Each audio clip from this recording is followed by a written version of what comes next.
Bonjour Christophe. Salut Clément, bonjour tout le monde. Allez, c'est parti pour le petit tour du magasin hebdomadaire. Allez, go. Let's go. Oh. Bah attends, on va commencer par là, comme un petit peu de yaoi, un petit peu de yuri. Ah, yuri. yes. Kase-san, un peu de yuri. Il y en a tellement peu des yuri que faut quand même les signaler. Et un peu de yaoi aussi qui sont arrivés. Qu'est-ce qu'on a eu en yaoi? C'est sympa, bah, tu as des fleurs, puis bon, ça, hop. Mais tu vois, c'est plutôt cool. C'est un petit bar it is. Bar it is. Petit yaoi plutôt soft et en hiver médiéval. Les dessins sont super jolis, je trouve. Vraiment, me donne envie de le lire, quoi. Tu vois celui-là, il me titille bien. Celui-là, je vais sûrement y passer pour savoir si ça peut être une petite série plutôt sympathique. Investigation au milieu de yaoi. C'est ça. Ah ben, il faut bien faire sa culture un peu quand même, aussi. Et moi, je vends tout, je m'intéresse à tout.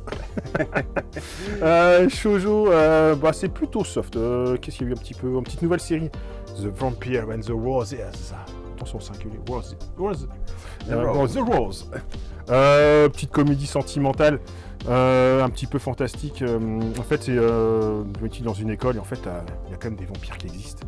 Et en fait, à un moment donné, le vampire, il a une petite carence et on dirait que la jeune fille qui ne peut pas le blairer lui propose quand même son coup pour le réhydrater, on va dire ça comme ça. Et le garçon, forcément, il prend un petit peu goût. Mais ça serait plus succulent si la jeune fille était amoureuse. Donc, le succulent machin. Et on avance dans l'histoire. Et puis, ce qui est rigolo, c'est vers la fin, il y a une autre fille qui arrive dans l'histoire. Mais ce qui est cool, c'est que c'est une sirène. Je ne vais pas trop spoiler, mais, mais en fait, donc voilà. Donc voilà, ça se passe, c'est plutôt, c'est girly, c'est léger, voilà. C'est plutôt sympathique à lire. Ça a l'air rigolo en tout cas. Ouais, en fait, il se lit vite en fait, donc voilà. Alors, par là, au secours. Noël, ça arrive, ça devient dense. Alors déjà, quand même à signaler, tous les Noébé et les Meian commencent à revenir, parce qu'il n'y avait pas beaucoup de sorties, donc surtout Run to Girlfriend. Arrête de me chauffer, Nagatoro, toi. Petite chippie qui joue les petites pièces devant son senpai. Voilà, c'est tout mini, c'est assez rigolo, un petit sketch à son blush, ça passe tout seul, quoi. Ça se lit bien, voilà. Donc après, qu'est-ce qu'il y a eu de sympa, qu'est-ce qu'on peut faire, Monster Girl Collection aussi. C'est pareil, super joli. Alors, il classe un peu shoujo, moi je trouve ça c'est plutôt un peu shonen. C'est un peu de la comédie humoristico, un petit peu horreur, légèrement. En fait, on suit une gueule de monstres. Et en fait, ils apprennent à... Il faut faire peur aux humains, quoi. Sauf que forcément, c'est des nuls. Et donc, ils font que des conneries. Le prof essaye de les encadrer là-dedans. Donc voilà, il y a un mélange de tout, un peu de gothique, un petit peu d'horreur, un petit peu de comédie, un peu de romance. On mélange tout ça, on fait des sketchs et voilà, ça passe tout seul. Ça marche bien. Ça passe tout seul. Many Reason. Il est sorti cette semaine ou la semaine dernière? Many Reason Why. Ou la semaine dernière. Ah, peut-être semaine dernière. La semaine dernière, exactement, avec tout ce qui est sorti. Il est là. Un petit spin-off, un petit sur de Promised Neverland. Donc il y en a deux. Les coffrets, malheureusement, il y en a quasiment tellement pas que... C'est déjà parti. Voilà. Quand même pour Nagate, il y a des collecteurs quand même, et j'avoue pour une fois, j'en ai eu assez. Donc cool. On devrait pouvoir suivre. Qu'est-ce qu'il y a eu d'autre? Hotel Voynich. J'arrive même pas à le lire. Wakusei Closer. On vient de les poser. Caprice Reigns. Le dernier Maison et Coco, ça finit la série. Ouais, pas mal de petits trucs quand même. Pas mal de choses. Ah, quand même, qu'on n'oublie pas par là quand même. Le 5e Banana Fish. Banana Fish. Donc ça, c'est pareil. Allez, un petit sauté, j'en mets là, parce qu'il est emballé, je peux. Un petit manga un petit peu historico, érotico. Ouais. Il est emballé. Ça va, il est soft, mais ouais, non, après, voilà.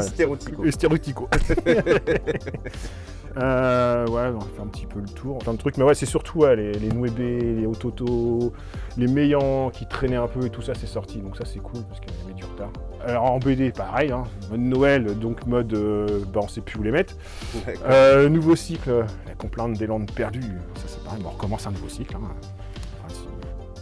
Petit médiéval classique pour ceux qui avaient fait la série. J'ai récupéré un petit peu de Goldorak, j'ai eu un méga chanceux, donc il en reste un petit peu, donc si vous pouvez. Parce qu'on a tout vendu en une journée. La pile là, et pouf, ça c'est une journée. Noël à venir chercher demain, quoi. Ouais, il me reste un peu pour ce week-end. Pareil, le cycle zombie qui recommence. Pareil, c'est un ancien cycle qui était sorti. Ils refont un nouveau cycle.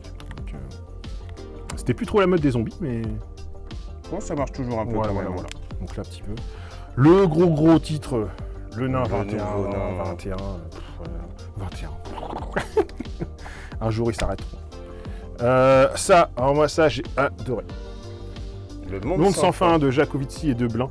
Une rencontre, voilà. Et en fait, le monsieur Jacovizzi, c'est celui qui a fait travailler sur tout ce qui est la taxe carbone et tout ça, enfin, au niveau. Allez, en fait, et ils se sont fait une rencontre. Et en fait, c'est vraiment. C'est de la vulgarisation, mais pas de la moralisation de tout ce qui est autour de l'énergie et de la société actuelle. Ouais. Et en fait, c'est pour moi une tuerie. Enfin, franchement, c'est clair, net, t'as plein d'exemples, enfin, tout est imagé, clair. Et en fait, il t'explique tout, tu sais, entre le passage un peu à les énergies, je cherche mon mot, mais les renouvelables et les fossiles. Voilà. Et voilà, en fait, de tout ça. Mais en fait, tout est imagé.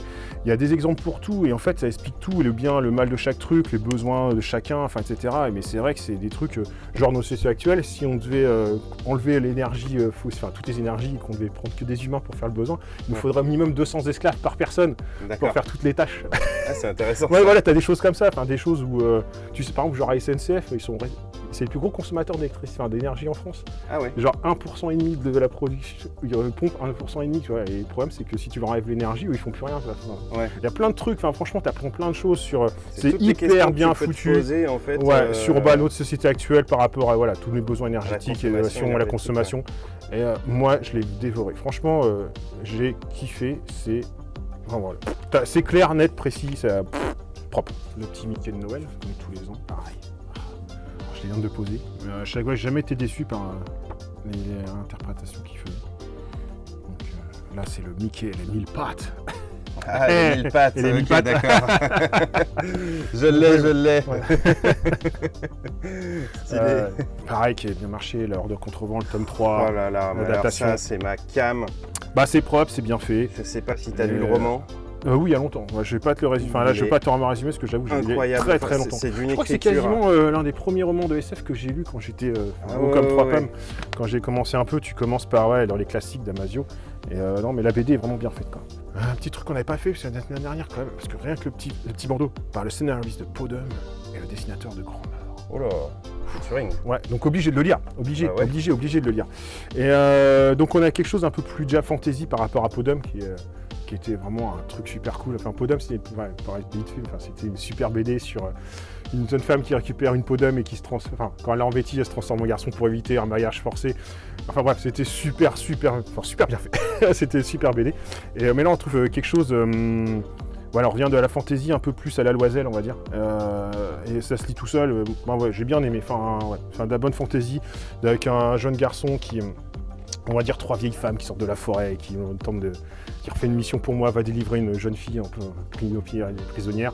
Il y va, sauf en fait, il se fait un peu manipuler par tout ça, et puis en fin de compte, qu'on voit que la fille, en fait, sa père et son père, enfin, ça se tire dans les pattes, il y a des conflits, des machins, il y a un peu de malédiction, il y a plein de choses qui se passent, c'est assez bien foutu. Enfin, de la bonne fantaisie, Le gros truc, Barry Windsor, monstre. Alors, le pavé. J'ai commencé à lire, mais je le ferai au CAM ce week-end. On pas si tu l'as pas fini. Voilà, c'est moi j'adore magnifiquement. En fait, le speech démarrage, cet auteur-là, en fait, il a voulu faire à la base, il travaille chez Marvel et il voulait développer un peu les personnages, donc faire un Hulk un peu plus travaillé, pas juste une bête féroce, quoi. Ouais. Et ça s'est pas fait, Marvel n'a pas voulu, donc il est parti dans son délire de faire son projet et on retrouve cette BD-là, en fait. Et en fait, ça fait plus penser à un Frankenstein, un petit peu dans l'idée. Il y a un petit côté qui voit dans le dessin et tout ça aussi, l'univers un petit peu à la Miller, j'aime bien, enfin, je sais pas. En fait, voilà, c'est un gamin qui a déjà pas de base, pas de bol à la vie, un peu, voilà. Il prend cher physiquement, moralement, familialement, etc. Et en fait, il va à l'armée pour changer de voie. Et en fin de compte, ça se passe un peu après-guerre. Et on va voir un peu le parcours après le post-nazi où on est encore un peu en phase d'expérimentation sur les humains, sur les gènes, etc. Et le pauvre gamin va prendre cher, d'où le nom monstre. Et après, on va avoir un peu de flashback et tout. Vu le pavé, j'ai pas pu le finir hier parce que franchement, ça demande un peu de matière. Mais ça a l'air, un peu que j'ai lu, hyper humain, hyper empathique. On est un peu sur le pauvre gars. En fait, on n'est pas dans un truc de super pouvoir, etc. C'est le pauvre gars qui a pris cher et qui va s'enfuir. Et on va suivre un peu toute son histoire et un peu un peu de flashback. Ouais, c'est un peu plus réaliste. C'est très réaliste, c'est très travaillé, Donc je finirai, je pense, au propre ce week-end. Mais ça peut être un bon gros pavé, un bon cravé, quoi. Ou Anne Frank, un peu la suite après. Le journal d'Anne Frank adapté. La nouvelle. D'accord. Voilà. Pareil, on va déposer. Donc fait suite un petit peu au premier. Et qu'on vient de poser tout frais, donc je l'ai à peine exploité, le nouveau Catherine Morris. Donc voilà, donc la jeune femme et la mère. Qui dit Catherine Meurice, je pense que ça devrait marcher tout seul. Mais à lire, enfin ouais, pareil, je viens de le poser, donc il sort... en fait, pour le moment qu'on filme, il sort demain, donc D'accord. on vient de les mettre en rayon, je regarderai ce week-end, pareil. Donc voilà, ça devrait marcher tout seul aussi.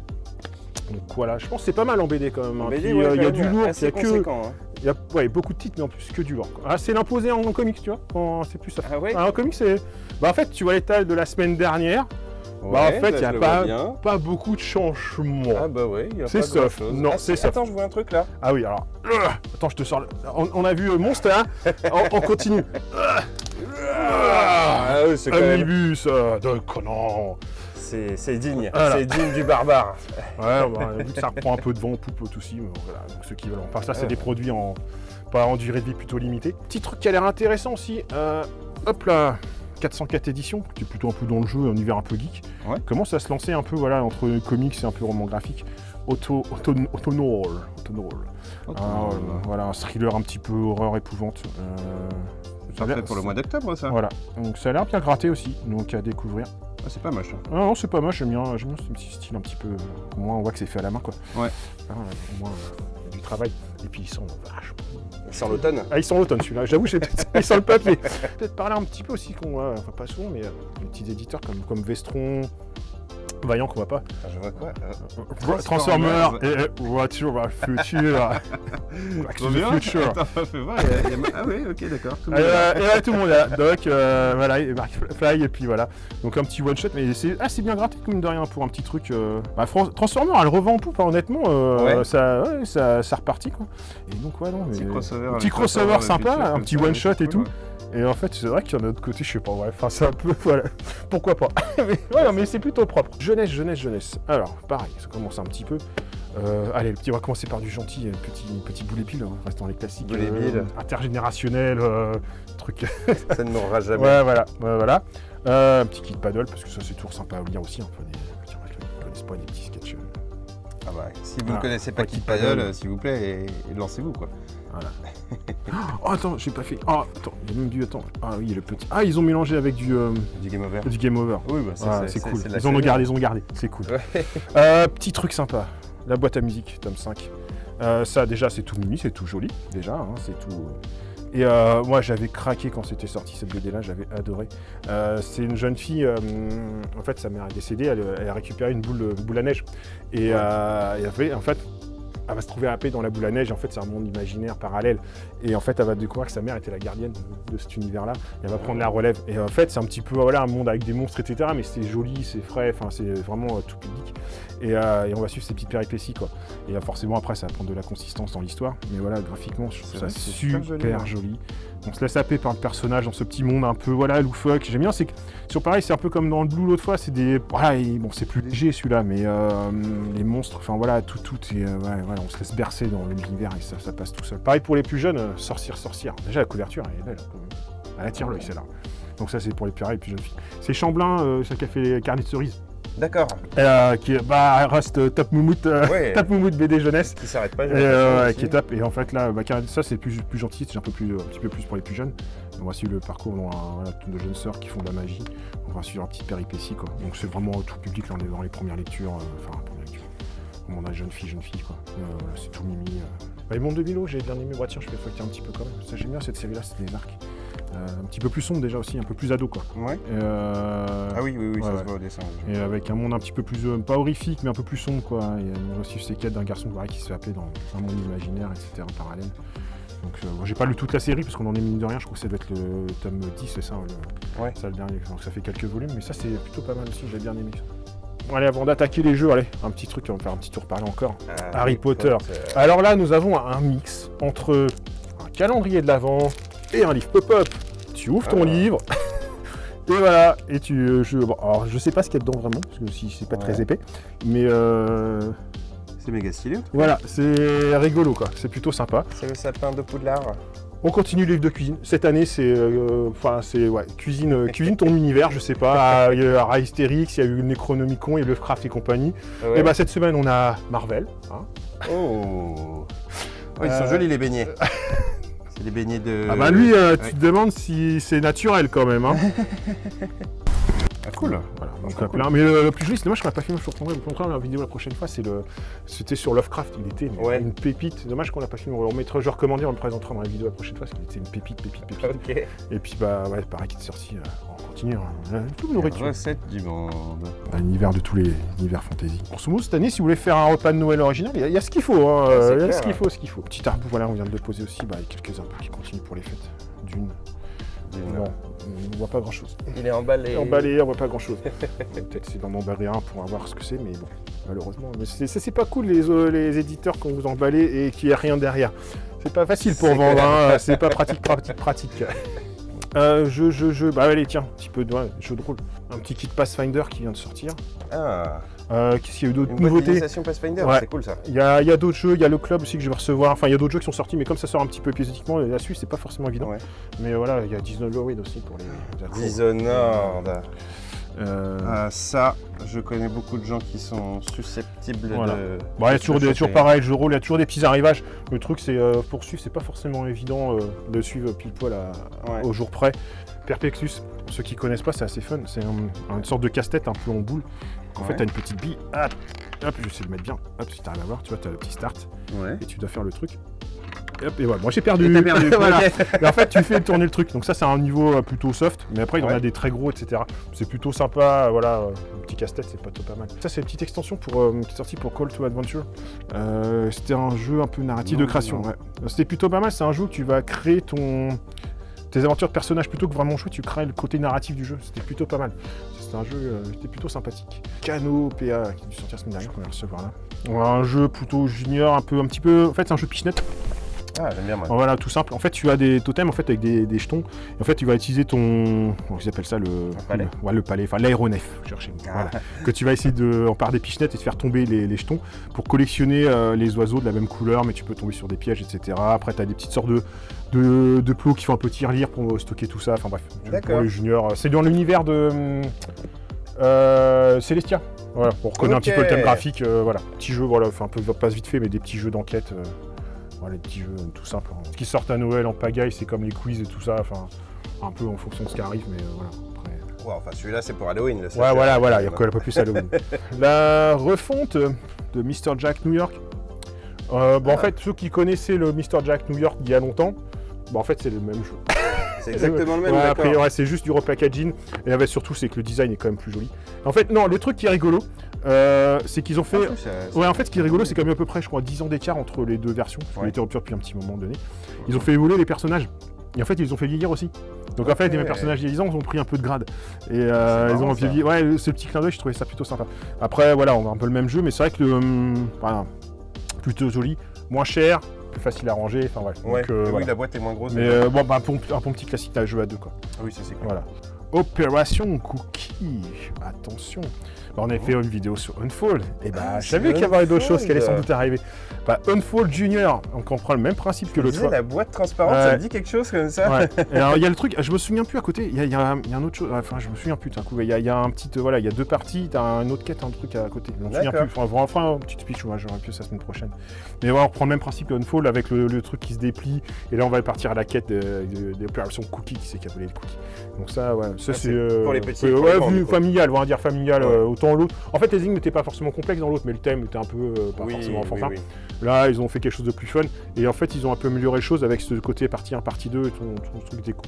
Et enfin, je l'ai fait, mais quand tu le déplies, en fait, il est beaucoup plus riche aussi. D'accord. Donc, intéressant, quoi, pour les jouer pour les juniors. En famille, ça passe tout seul. Alors, un petit truc que j'avais pas pu avoir quand il était sorti. Mido. Il est revenu en stock. Autant, voilà, petit coup de cœur avec Living Forest l'autre fois. J'avoue que Mido, c'est pareil, c'est une petite pépite. Super, c'est très joli. Donc voilà, magnifique. En fait, chaque carte, en fait, vous avez une sorte de jeu de collection. C'est comme si vous allez crapahuter dans la forêt et vous allez récupérer des cartes, un peu comme une sorte de cartes, un peu comme des animaux, des paysages, ce genre de choses. Mais ce qui est super intéressant, c'est que dans le principe de collection, c'est que comment dire, et d'abord vous allez mettre des armes, après pour récupérer tel animal, il va falloir vous la récupérer, le poser seulement si vous comprenez telle plante ou telle chose, etc. Et en fait vous êtes évolué, donc l'arbre va faire le petit insecte, je sais pas, le charançon, etc. Qui après tel oiseau va pouvoir se poser si vous avez un insecte, et ainsi de suite. Et en fait vous faites une sorte de chaîne alimentaire, et en fait vous allez, comme si vous allez balader dans la forêt, vous allez récupérer ça, et faire votre petite chaîne, développer votre petite prairie, on va dire ça, je crois que c'est dans les règles, ça s'appelle ça comme ça, une prairie, et développer votre chose, et puis crapahuter, récupérer des sentiers, etc. Et après il y a un peu le principe, donc en fait comment ça se joue, c'est que en fait les règles sont simples, chaque joueur a des petites icônes comme ça, en fait les jeux côté. Donc soit tu vas te balader dans la forêt et tu te places le long de truc et tu récupères les cartes qui sont marquées là, soit tu te passes autour du feu de camp pour faire les actions spéciales qui sont marquées dessus, donc repêcher les cartes, etc. Et puis après, tu as aussi les petites mécaniques de feu de camp, dès que tu as des icônes qui correspondent, tu vas pouvoir mettre tes petits points de victoire, etc. Donc tu fais évoluer ton truc, et ce qui est super cool, c'est que les cartes sont uniques, et surtout tu as un livret avec chaque carte qui explique un petit peu, tu vois, l'animal, etc., le contexte. Donc un petit côté pédagogique. Pédagogique, voilà. Pédagogique, mais pas juste ce qu'il faut pour apprendre dans le vraiment plaisant. Oui, parce que le jeu reste très fun. Ouais. Et en fait, c'est le matériel est super joli, les illustrations sont magnifiques. Voilà. Donc là, il est revenu, je pense que ça va être un petit succès de Noël aussi. Ouais. Puis pendant que t'es à côté, Jamaïca. Pareil, réédition du jeu qui était plus dispo. Pas de gros changements. Premier truc, c'est la boîte. C'est vrai que l'autre boîte est sympa, mais pour ranger, elle était un peu en rectangulaire, c'est un peu chiant. Là, ils ont adapté format de boîte classique. Et l'autre point noir que j'ai trouvé dans Jamaïca de l'époque, c'était les règles. C'était une sorte de poster pour s'y retrouver, c'était pas officime. Là, en fait, le gros changement du jeu, c'est qu'ils auront mis les règles façon livre de règles, les règles de la classique. Après, le jeu, ce qu'on voit, il n'y a pas de changement. Je sais que l'extension, les Zoku va être aussi refaite. Bon, après, pas de gros changements, mais après, ceux qui connaissent pas le jeu là, c'est un petit jeu de pirates, ça joue jusqu'à 6. Moi, c'est un jeu que je sors énormément pour qu'on joue beaucoup à 5-6 parce que c'est super fun à jouer. Sur ce bateau de pirates, on fait le tour de l'île. Et en fait, on va se faire un petit peu des coups d'enfoiré. C'est qu'en fait, on a des petites cartes, des icônes pour avancer. Et à chaque fois qu'on va 2 bateaux sur une même case, on va se bastonner, des combats, celui qui a gagné pille la caille de l'autre, etc. Plutôt sur recul et on refait des combats, des machins, etc. Donc c'est vraiment assez fun à jouer, ça passe tout seul aussi. Bon jeu de piraterie. Ouais, petit jeu de pirate familial, tout public. On a reçu aussi Osirium. Oui. Voilà. Donc celui-là, je vais pas t'en parler beaucoup parce qu'on l'a posé et j'ai même pas eu le temps de regarder dedans. Exactement le produit, un petit coup d'œil, j'ai eu le temps de potasser ça un petit peu avant les fêtes de Noël quand même. Petit truc comme à noter, tiens, on va faire le tour un petit peu, tiens. Hop, Final Fantasy, du nouveau Final Fantasy. Ouais, le jeu existe toujours, hein. Il marche toujours, enfin il marche toujours. Il est en semi-convalescence quand même, mais il est toujours quand même présent. Il est plutôt... Moi, c'est un petit jeu que j'aime bien. Enfin, Final Fantasy, ceux qui veulent découvrir, vous pouvez passer au café. Les cartes sont magnifiques déjà. Le jeu est vraiment cool, le jeu est très simple à prendre en main et les cartes sont belles. La qualité des cartes est franchement top. Moi, j'ai été bluffé la première fois que j'en ai pris. Et c'est dommage, c'est un bon petit jeu. Pour une fois que c'est pas moi de l'autre côté. On change, hein. J'ai l'impression de faire mon travail de la journée là. Ouais, c'est clair. Attention, 2 Yu-Gi-Oh! Yu-Gi, alors celle-ci. Celle-là, c'est celle de cette semaine. Très attendue par les joueurs. Très peu de quantité, très peu. Bon, j'ai quasiment déjà tout vendu. C'est la dernière boîte qui me reste déjà. C'est sorti aujourd'hui. Voilà. Et voilà. Donc c'est parti. Donc sa dernière boîte, en plus elle est réservée, malheureusement. Et ça, c'est l'AP de ce week-end. Donc c'est ce qu'il y aura la semaine prochaine. C'est pareil, quantité. Donc là, très limitée. L'exposition destinée. Et donc ça, c'est Meta de chez Meta. Voilà. Et puis l'AP, je vais vous montrer un petit peu pour l'AP de ce week-end. Choup. Petit poster. Le Playmat à gagner. Waouh. Waouh. Je crois que pour l'AP, par contre, c'est complet. Les 2 AP sont complets pour ce week-end. Malheureusement. Oui, mais bon. Pour ceux qui veulent, voilà. Et puis si vous voulez faire venir tournoi la prochaine fois, etc., n'hésitez pas. Venez réserver vos places, passez au mag, venez jouer avec la commune, vous verrez, elle est super sympa. Et puis j'avoue que on va dire c'est le TCG qui, en termes de joueurs et cartonne en ce moment. Faut dire qu'il a un manga pour l'aider aussi, celui-là. Non, il supporte bien et j'avoue que ça marche tout seul, plutôt bien en ce moment. Je crois que c'est l'heure du duel. Ouais. Là, je pense qu'on va arriver en période un petit peu Noël tout doucement. Donc, ça va être comme ça un peu toutes les semaines. On va avoir des grosses vidéos. Ouais, ça va être des vidéos un peu chargées, quoi. Je pense que c'est déjà pas mal. On va vous laisser. N'hésitez pas à nous suivre, partager, mettre des petits clics à droite, à gauche. Ça, c'est cool. Et puis, merci de votre retour parce qu'en tout cas, on n'a pas l'impression de travailler pour rien. Ça, c'est cool. Et ça nous fait plaisir. Voilà. Et un petit mot de ma part, de la part de Clément. Allez vous abonner à la page YouTube. S'il vous plaît. Ouais. Allez, gros bisous tout le monde. Bonne journée, à la prochaine.